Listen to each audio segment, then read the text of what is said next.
This isn't my story, but it's the story of a student who walks these very halls. Someone you may see every day or someone you didn't even know existed. This is a real story. These are our stories. I had known this guy for a really long time, and he was my best friend, and eventually he actually became my boyfriend. The problem was that he got really depressed and he didn't really know how to handle it. I feel like I had to be there for him every second of every day, or else he would feel alone, or like no one was there for him. Because no matter what I did, he wouldn't accept that I loved him or that I was there for him. I even became isolated from my friends.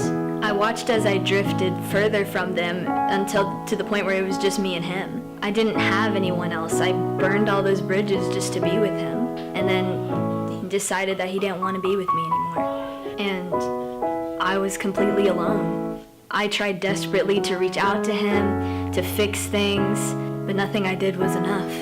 I have never felt so low and alone before. I pushed everyone away from him, and he did the same thing to me. I had no one. The problem is he later reached out to me, but at that point I've already moved on. He made me feel guilty, saying that like I never texted him anymore, or that I didn't even want to be his friend. Even though I had tried to reach out to him so many times and I would only get one-word responses, or no response at all. The pain you feel when you give your all but you're told that you have given nothing is emotionally scarring. I was being manipulated even if he wasn't doing it intentionally. It didn't change how toxic of a relationship it was for me. I tried so hard to be what he needed, but it was never enough. It wasn't fair to me.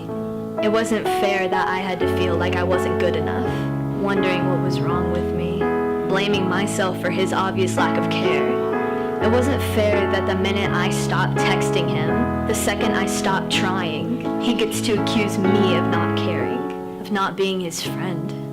That it's my fault that our relationship was in ruins. Not because he never tried.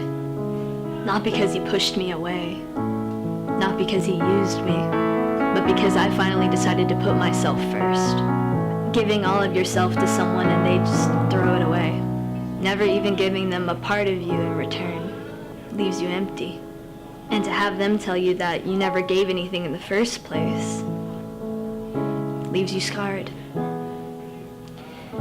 If you're putting in all the effort and getting nothing in return, then don't be scared to leave. Don't be afraid to put yourself first.